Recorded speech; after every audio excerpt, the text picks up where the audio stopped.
Good morning, fellow traders. Bob here. It's time for the Good Morning Market Prep for Thursday, July the 23rd, 2020. I hope everybody had a great night last night. This is brought to you by Positive Trends Research, and everything we're going to talk about is for educational purposes only and not investment advice, so please take a moment to review this disclaimer. Awesome.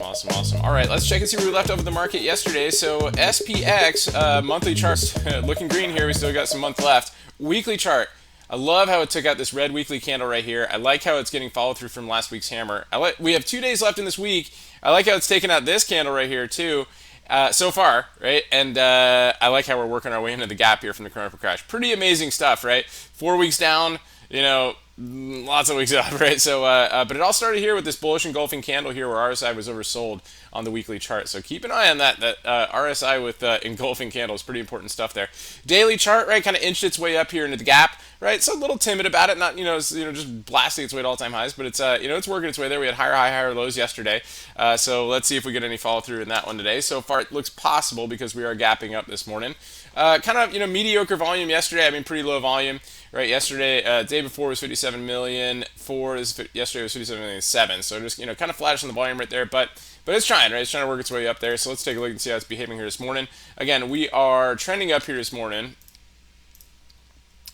since the lows from yesterday pre-market, and so looks pretty good, right? It's kind of working its way up here. Let's see if that turns into a pennant pattern here, or a nice compression here to the upper trend line, gives us a spike again into the market here this morning. S&P futures, let's take a look here. So we're testing some interesting levels, right? We got our signal zones right here. Really cool stuff that we sort of holding this. It's basically based on supply and demand. And anyway, so we're here. We're basically at the we're holding this signal zone right here and bouncing and testing the upward trend line from last night. So let's see if we can get up there. This 3290 level is kind of the next zone up here of potential resistance, and then over that, so we're basically potentially pushing up to all-time highs on that one. So we'll see what they have and what kind of energy they have in store for today.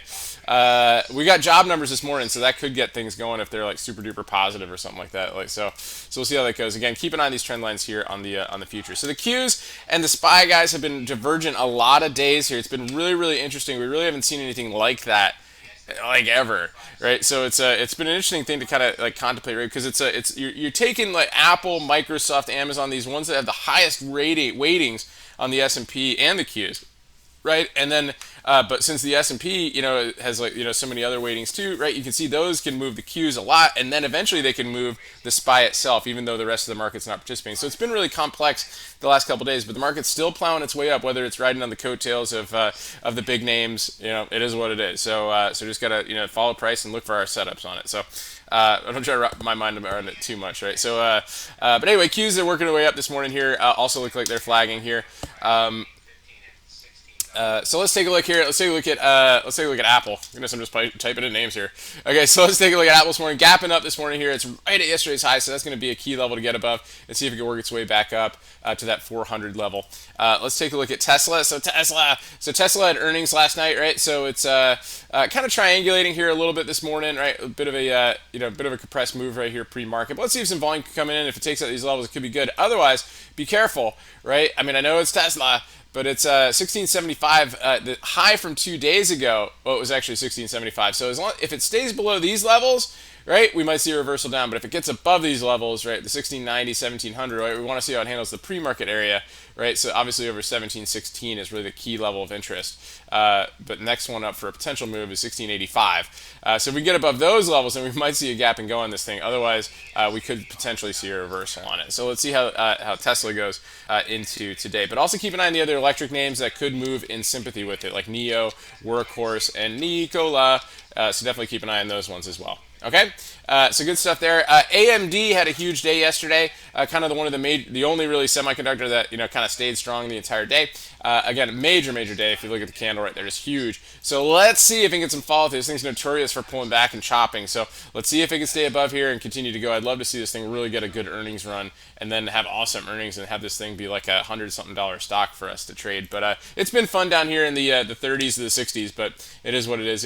When it gives nice moves, it gives great moves, right? So So Microsoft, again, this is one we're to keep an eye on right here. So it had good earnings, but they're down on it yesterday, but it's trying to work its way up here this morning. So either see if it's working on a bear flag going into the open, or if it wants to get strong. Let's see if we can do it, right? So it's really gapping down to 206-ish right here, 206, 207. So it's basically right at its upward trend line. So let's see if it can find that as a reversal going into today. So if it gets some really big strength, that might squeeze up, and that could be very, very interesting.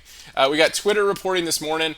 So let's see if they can explain themselves for the recent hacking and what kind of guidance they give there. Netflix still needs to be on the radar, guys. It's gapping up this morning, but it has been just relatively weak since earnings. So let's see if this turns into a bear flag here. If this is a drop-based rally area on that one. So definitely kind of pay attention to some price indications on Netflix.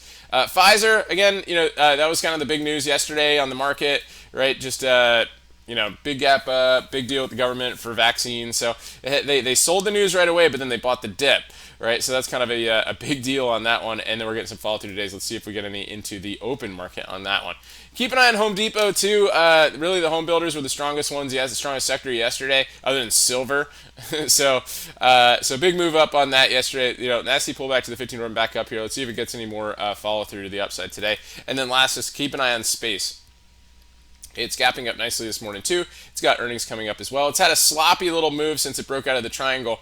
But if you can close your eyes and hold your nose, woo, look at that, all the way from 17 to 25. It's been a nice move right there. And then you got this pivot level too. So anyway, that's all, guys. So hope everybody has a great trading day today. Thanks everyone for tuning in and your support.